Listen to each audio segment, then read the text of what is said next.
और अग्निपथ पर army chief general Manoj Pande super exclusive. युवाओं में आशंका कम हुई है, यह कहा है आर्मी चीफ ने। बिना समय गंवाए तैयारी शुरू करें, जुलाई में भर्ती रैली का शेड्यूल आ जाएगा। आर्मी चीफ का बयान, हमने बहुत अच्छे से इसकी प्लानिंग की है। आर्मी चीफ ने कहा युवाओं को सिर्फ भर्ती पर ध्यान देना चाहिए। आर्मी चीफ मनोज पांडे का बयान। कुछ दिनों पहले सरकार ने विशेष तौर पर रक्षा मंत्री और तीनों सेनाओं के चीफ्स ने एक साथ में जॉइंट अनाउंसमेंट किया अग्निपथ को लेकर। उसके बाद से देश के कुछ हिस्सों में, कुछ युवाओं में कुछ आक्रोश है। कोई ट्रेन जला रहा है, कोई टायर जला रहा है, लेकिन लगातार सरकार की तरफ से और तीनों सेनाओं की तरफ से एक कोशिश की जा रही है कि क्या कुछ उसमें देश के लिए फायदा है, सेनाओं के लिए फायदा है और उन युवाओं के लिए भी फायदा है जो कि अग्निवीर बनेंगे अग्निपथ के तहत। इसके लिए लगातार कोशिश की जा रही है। तीनों सेनाओं की तरफ से हमने देखा है कि नंबर्स लगातार अनाउंस कर दिए गए हैं पिछले कुछ दिनों में कि कितने प्रतिशत तक तीनों सेनाओं में कितने सालों में अग्निवीर होंगे। अगर आप नंबर्स देखें तो सबसे ज्यादा आंकड़े होंगे, जाहिर सी बात है, भारतीय थल सेना में, जहां पे आंकड़े लगभग, जब ये इंप्लीमेंट पूरी तरह से हो जाएगा तो 4.5 से 5 लाख अग्निवीर तक इंडियन आर्मी में होंगे। और इसीलिए, क्योंकि कोई एक सेना है जो तीनों में सबसे ज्यादा अग्निवीरों को एब्जॉर्ब करेगी या फिर इंडक्ट करेगी रिक्रूटमेंट के थ्रू, तो वो है थल सेना। और इसीलिए इस पर हमारे साथ में बातचीत करने के लिए हैं none other than Indian army chief general Manoj Pande. General Pande, बहुत बहुत शुक्रिया टीवी9 से बातचीत करने के लिए और आपका बहुमूल्य समय देने के लिए। धन्यवाद आशीष। सर, इससे पहले कि मैं टेक्निकलिटीज और डिटेल्स में जाऊं अग्निपथ की, क्योंकि इसमें बहुत एस्पेक्ट्स भी हैं, चाहे वो फाइनेंस रिलेटेड हो, ह्यूमन रिसोर्स है, राष्ट्रीय सुरक्षा से भी जुड़ा हुआ है और इस पर कुछ पॉलिटिक्स भी हो रही है। लेकिन मैं आपसे सबसे पहले ये जानना चाहूंगा कि आप अगर हमारे दर्शकों को बता सकें कि अग्निपथ की जरूरत पड़ी ही क्यों। दशकों से एक अलग रिक्रूटमेंट पैटर्न चल रहा था, थोड़े बहुत मॉडिफिकेशन की जा रहे थे, ये तो एक ट्रांसफॉर्मेशनल स्टेप है, तो अग्निपथ की जरूरत ही क्यों पड़ी? भविष्य में future warfare, looking at the character of warfare which is constantly changing, we feel it is extremely important that our soldiers are technologically adept and they are qualified. So ये दूसरा एक महत्वपूर्ण कारण था। तीसरा, हम चाहते हैं कि सेना में जवान ज़्यादा फिट रहे, ज़्यादा मेडिकली फिट एंड ज़्यादा हेल्दी रहे, जिससे कि हमारी फील्ड यूनिट्स में जवानों की अवेलेबिलिटी या संख्या हो, उसमें बढ़ोतरी हो। और चौथा, हम चाहते हैं कि एक्सपीरियंस और यूथ, इन दोनों का एक सही बैलेंस हमारे यूनिट्स या सेना में हो। तो ये मेरी समझ में 4 मुख्य मुद्दे हम इस स्कीम के तहत सेना में लाना चाहते हैं। दूसरा, जहाँ तक देश का सवाल है, मैं समझता हूँ कि 4 साल के बाद, जैसे आपने बताया, 75% युवा जो समाज में जाएंगे, they will act as a bridge between the army and the society. तो जितने भी आर्मी में हमारे मिलिट्री वैल्यूज़, कैरेक्टर और इस तरह की जो क्वालिटीज़ एक जवान, एक नौजवान इम्बाइब करेगा, वो मैं समझता हूँ बड़ी सरलता से और अच्छी तरह से वो समाज में उसको ले जाएगा। तो you will have in the society या समाज में a sense of discipline, motivation, nationalism, patriotism, pride. So it's a win win situation for all. जहाँ तक एक युवा का सवाल है, जैसे समझाया गया है कि जब वो 4 साल तक फौज में रहेगा, तो इन सब क्वालिटीज़ के अलावा we will also equip him with various qualifications, जैसे 12वीं class, he will carry certain other credits, new education policy के तहत। So these are some value additions which will make him carry a unique resume। बाहर जाकर जिसका उसको फ़ायदा एक सरकारी जॉब के लिए या फिर प्राइवेट सेक्टर या जो भी, even if he wants to start entrepreneurship, मेरी समझ में इन सभी फील्ड्स में उसको इसका फ़ायदा ही होगा। So in a nutshell, I think it's a win-win situation for the country and for the youth, both, for the nation, good for the nation, and of course good for the Indian Army. General Pande, जिस तरह से आपने बेहतरीन तरीके से समझाया, पर आपने ये जो कहा कि 75% लोग ब्रिज बनेंगे, मैं उन 25% पे आना चाहता हूं कि जो 25% हमें बताया गया है लगभग फेज वाइज में 25% तक लगभग अग्निवीर री एनरोल या फिर एब्जॉर्ब कर लिए जाएंगे आर्मी, नेवी, एयरफोर्स द्वारा। आर्मी में किस तरह से उन 25% लोगों को सिलेक्ट किया जाएगा, क्या क्या पैमाने होंगे, और क्योंकि ये एक बड़ा क्यूरियोसिटी यूथ में है कि वो सिलेक्ट होंगे नहीं होंगे, कैसे नहीं होंगे, क्या पता। तो वो अगर आप थोड़ा क्लैरिफाई कर सके कि क्या क्या मोटे मोटे पैमाने होंगे। तो आशीष, ये बहुत महत्वपूर्ण मुद्दा है और we are fully conscious of it. अब ये मैं बताना चाहूँगा कि जो 25% हम आर्मी में री एनरोलमेंट के लिए सिलेक्ट करेंगे, we will want to select the best, and that is one of the main, I would say, features और एडवांटेज ऑफ द स्कीम। अब इसको किस तरह से हम सिलेक्शन प्रोसेस करेंगे, इसमें 3-4 मुख्य मुद्दे हैं। हम चाहे कि जो सिलेक्शन प्रोसेस हो वो पूरी तरह पारदर्शी हो, पूरी तरह निष्पक्ष, that is it is a fair and objective assessment system, and lastly विश्वसनीय, that means the system has to be credible.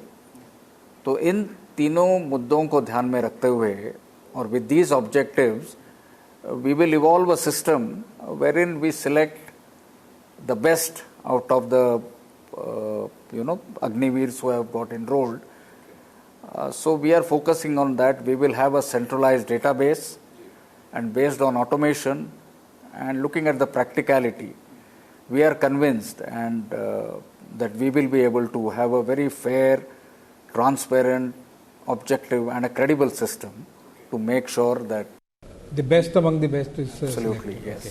तो ये शुरुआत से फर्स्ट ईयर से शुरू हो जाएगा या फिर वो 3rd, 4th ईयर में जाके इस प्रोसीजर में? नहीं, जब से अग्निवीर भर्ती होगा, so this assessment will include different facets and it will spread over a period of 4 years. सो एक तरह से ये कंटिन्यूअस असेसमेंट होगा। ओके, तो 4 साल तक अग्निवीरों को अग्नि परीक्षा पे लगातार गुजरना पड़ेगा, क्योंकि उन्हें अगर best, one of the best आर्मीज में सर्व करना और बेस्ट ऑफ द बेस्ट में सिलेक्ट। हाँ, उसका एक मकसद ये है, पर हमारी वैसे भी रिक्रूटमेंट सिस्टम, और आप जैसे जानते हैं हमारे आर्मी में the training standards are very clearly laid down. तो जैसे आप करियर में प्रोग्रेस करते हो, at each stage there is a system of assessment which is very robust, and so अग्निवीर्स इनको भी उसी सिस्टम के तहत हम पड़तालेंगे और उसी सिस्टम के तहत इनका चयन या इनका सिलेक्शन होगा, जिसके बाद हम 25% को री एनरोलमेंट के लिए सिलेक्ट करें। जी बिल्कुल सर, हर देशवासी चाहता है कि हमारी आर्मी बेस्ट हो, फिटेस्ट हो, और जब कोई बेहतर चीज़ बननी होती तो उसे तपना तो पड़ता ही है, तभी बेहतरीन आउटपुट निकलता है। एक ऑपरेशनल तैयारी डिप्लॉयमेंट को लेकर मैं ये समझना चाहता हूँ कि कई इस तरह से डाउट्स हैं कि क्या इन 4 सालों में अग्निवीरों को कोई पीस स्टेशंस जिसे कहा जाता है केवल वहीं पर रखा जाएगा ट्रेनिंग के हिसाब से, या फिर उन्हें भी LOC, LAC और बाकी जो एक्शन वाली डिप्लॉयमेंट है जहाँ पर बहुत ज़्यादा इंटेंसिटी होती है वहाँ पर भी डिप्लॉय किया जाए। तो इन अग्निवीरों की 4 साल में ऑपरेशनल तैयारी को लेकर अगर आप बता सकें कि उनको कहाँ का डिप्लॉयमेंट किया जाएगा। तो जैसे मैंने पिछले प्रश्न के जवाब में आपको बताया, we have a very robust system जिसमें कि ट्रेनिंग स्टैंडर्ड्स हम इंश्योर करते हैं कि हर एक जवान या अग्निवीर वो ट्रेनिंग स्टैंडर्ड अचीव करे। 4 साल के बाद Agniveer will be fit, proficient and capable for deployment, I would say both operational areas में या नॉन ऑपरेशनल एरियाज, और इसके अलावा सभी सेना के अंगों में, यानी कि सभी आर्म्स और सर्विसेज में वैकेंसी के मुताबिक हम अग्निवीर्स को डिप्लॉय करेंगे। और उसमें मैं समझता हूँ कोई खास इशू नहीं है। So that is one of our challenges to select people to be deployed in the various field areas, operational areas as well as peace areas. Okay general Pande, अगला प्रश्न मैं क्योंकि एक सबसे बड़ा मेन मुद्दा युवाओं में जो हमें देखने मिल रहा है वो ये है कि हम 4 साल बाद में हमारा क्या होगा, अनिश्चितता है वो एम्प्लॉयमेंट को लेकर, रोजगार को लेकर। उसके बारे में अगर आप बता सकें कि 4 साल के बाद में जो लगभग 75-80% लोग बाहर चले जाएंगे सेवानिधि के साथ में, उसको लेकर आर्मी क्या कुछ कोशिश कर रही है, उन्हें किस तरह से आगे और अपॉर्चुनिटीज दी जा सके? अग्निपथ स्कीम के तहत this is a very important aspect कि जो 75% युवा 4 साल के अंतराल के बाद जब समाज में जाएंगे, so they should be adequately and well equipped, because जैसे मैंने बताया कि they will form a bridge between the military और the army and the society. अब इस दिशा में हम क्या कदम उठा रहे हैं? सबसे पहले is the aspect of skilling. जब 4 साल ये युवा हमारे साथ अग्निवीर बनकर सेना में रहेंगे, we have evolved a system, और हम कंसर्न मिनिस्ट्री के साथ बातचीत में हैं कि इनको किस तरह से स्किलिंग के तहत they are given certain credits as per the new education policy. They will carry certain qualifications when they move out. So in essence, when they move out, मेरी समझ में besides imbibing the qualities of discipline, motivation, commitment which the army embodies, they will also carry a unique resume which will only help them in the society or in the outside world once they move out. Sir, हमने देखा कि जब आप skilling और बाकी चीज़ों को लेके देख रहे हैं, कुछ डिटेल्स आर्मी ने भी पिछले कुछ घंटों में वेबसाइट पर भी, रिक्रूटमेंट वाली वेबसाइट पर डाली है। एक चीज़ मैं चाहता हूं कि अगर आप दर्शकों को बता सके, क्योंकि अधिकतर जो बाहर रास्ते पर हैं वो 99% मेन बॉयज़ प्रोटेस्ट कर रहे हैं। महिलाओं को हम देख नहीं रहे वो प्रोटेस्ट करते हुए। महिलाओं को लेकर, महिला अग्निवीर को लेकर किस तरह से इंडक्शन को लेकर उनको किस तरह से आप एब्जॉर्ब करेंगे, क्या तैयारियां की जा रही हैं? क्योंकि जनरली पिछले कुछ सालों में हमने देखा है कि एक फ्लेक्सिबिलिटी इवॉल्व हुई है तीनों सेनाओं में, पर क्योंकि ये because of the nature of the job ये प्रोसेस थोड़ा सा स्लो चला हुआ है, तो उसको लेकर क्या ये जो अग्निपथ स्कीम आएगी अग्निवीर के तहत, क्या ये women in uniform in army इस प्रोसेस को और एक्सपेडाइट करते हुए आप देखते हैं, क्या तैयारी की जा रही है? आशीष, जैसे आपको ज्ञात होगा, 3 साल पहले हमने थल सेना में निर्णय लिया था महिलाओं को सोल्जर कैटेगरी में हम सेना में भर्ती करेंगे, और उसके बाद हमने कोर ऑफ मिलिट्री पुलिस सेना के एक अंग या एक सर्विस में ये निर्णय लिया था कि हम इनको महिलाओं को इंडक्ट करेंगे। तो पहला बैच जो तकरीबन 100 महिलाओं का था या विमेन का था, वो ट्रेनिंग के पश्चात अभी अलग अलग फील्ड और पीस यूनिट्स में ऑलरेडी डिप्लॉयड या तैनात है, और मुझे आपको ये बताते हुए खुशी हो रही है कि their performance has been excellent, so we have no doubts. उसके बाद अगले 2 बैचेस, क्योंकि कोविड के चलते वो रिक्रूटमेंट नहीं हो पाई, सो इसीलिए वो हम पिछले 2 साल से महिलाओं को रिक्रूट नहीं कर पाए हैं, but this process will begin. So Agniveer scheme या अग्निपथ स्कीम के तहत महिलाएं भी उन्हीं टर्म्स एंड कंडीशंस में सेना में भर्ती होगी, और इस प्रोसेस को हम आगे बढ़ाएंगे। जब हम एडिक्वेट एक्सपीरियंस और इसका अनुभव प्राप्त करेंगे, उसके बाद हम महिलाओं को बाकी सर्विसेज में या सपोर्टिंग आर्म्स में इंडक्ट करने का आगे विचार करेंगे। ओके, तो इट्स अ प्रोसेस जो ग्रेजुअली आगे, yes, but it has made a beginning. Okay, और एक अच्छी शुरुआत मेरी समझ में हुई है इस दिशा में। Certainly sir. सर, एक इंटरव्यू के एंड में मैं आपसे ये पूछना चाहता हूँ कि क्योंकि जो युवा हैं उनमें बहुत ज़्यादा इंटरेस्ट है कि हम 3-4 सालों से प्रिपेयर कर रहे थे, हम कुछ लोगों की उम्मीद थी कि हम 22 में, 23 में या फिर 24 तक में भी भर्ती हो सकते हैं आर्मी में, लेकिन वो अब फेज आउट होता हुआ दिख रहा है। जैसे जैसे अग्निपथ स्कीम आगे बढ़ेगी तो 21 वाली जो एज लिमिट है, एटलीस्ट अगले साल से 22 में तो 23 साल तक की उम्र है, रिलैक्सेशन आपने दिया है, तो उनके अंदर वो अंडर है, तो किस तरह से उनको आप कहना चाहेंगे कि वो अप्लाई कर सकते हैं job, recruitment, employment point of view, उनके लिए अभी भी कितनी ऑप्शंस बचे होंगे? तो जैसे आपने सही कहा आशीष, शुरू में युवाओं के मन में थोड़ी आशंका थी, कुछ अनिश्चितता भी थी इन टर्म्स ऑफ कि ये जो नई स्कीम है तो इसमें कैसे वो आगे बढ़े।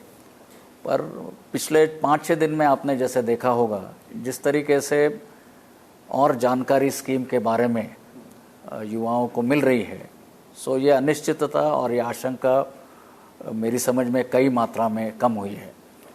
साथ ही हमने अभी रिक्रूटमेंट की जो प्रक्रिया है वो शुरू कर दी है। रिक्रूटमेंट रैली का शेड्यूल जैसे कल बताया गया 1 जुलाई के आसपास हम वो डिक्लेयर करेंगे।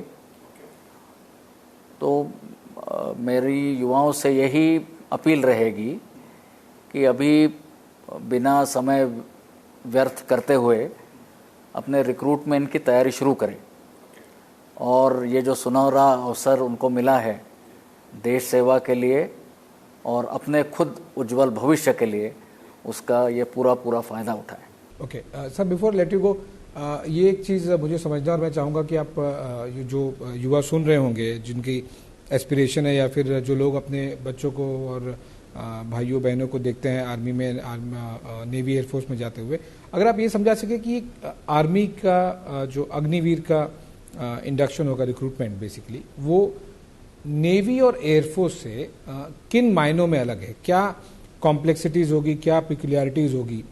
तीनों सेना अलग अलग डोमेन में काम करती है, तो आर्मी किन चीज़ों पर देखेगी, क्या क्या मुद्दे ध्यान में रखेगी अग्निवीर चुनने से पहले?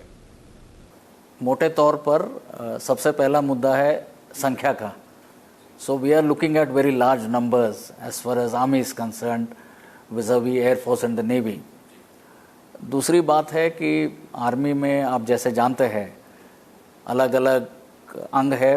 देर are different arms, there are combat arm, there are combat support arms, there are services, and so there is a very wide array of arms and services. अच्छा, इनके भी बीच में अलग अलग ट्रेड्स या कैटेगरीज है। तो इस तरह से यदि हम देखें तो सेना में तकरीबन 126 अलग अलग ट्रेड्स, टेक्निकल ट्रेड्स है, कोई सेमी स्किल्ड ट्रेड्स है और कोई जनरल ड्यूटी ट्रेड्स है। तो ये जो पूरी रिक्रूटमेंट की प्रक्रिया है, वन इज़ इसको हम पैन इंडिया बेस के तहत रिक्रूटमेंट करते हैं, और दूसरा for each of these different trades there are different qualifications or educational qualification, so that adds to the complexity। तो मेरा कहना है कि ये हमारी रिक्रूटमेंट प्रक्रिया सेना, अपना नौसेना और वायुसेना से थोड़ी अलग है, but we have a good efficient system which is already in place, so we will build on it, make it more transparent, make it more credible, and of course this aspect of re-enrollment जो मेरी समझ में भी उतना ही ज़रूरी है।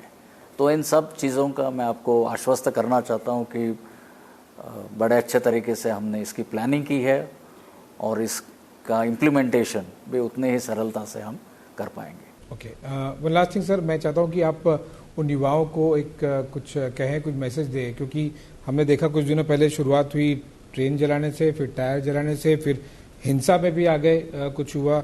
कल additional secretary DMA ने क्लियर भी कर दिया कि अगर आप किसी तरह की हिंसा में इन्वॉल्व हैं या फिर अग्निपथ और अग्निवीर के खिलाफ स्कीम के खिलाफ अगर आप प्रोटेस्ट में हैं तो फिर आपके लिए फिर आर्मी, नेवी, एयरफोर्स के दरवाजे बंद हैं।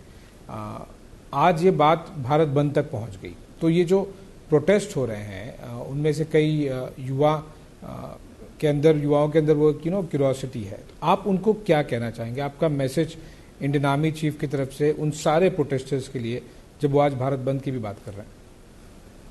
मेरा युवाओं से यही आह्वान रहेगा कि आप पूरी तरह से, पूरे कमिटमेंट से जो रिक्रूटमेंट की प्रक्रिया है उसमें भाग ले, उसकी तैयारी के लिए जिसमें कि फिज़िकल एस्पेक्ट या शारीरिक aspect which is very important.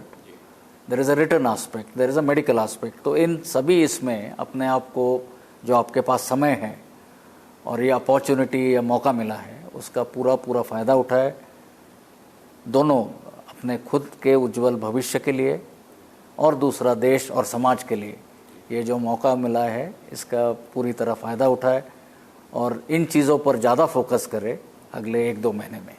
ये मेरी सबको सुझाव या आह्वान रहेगा।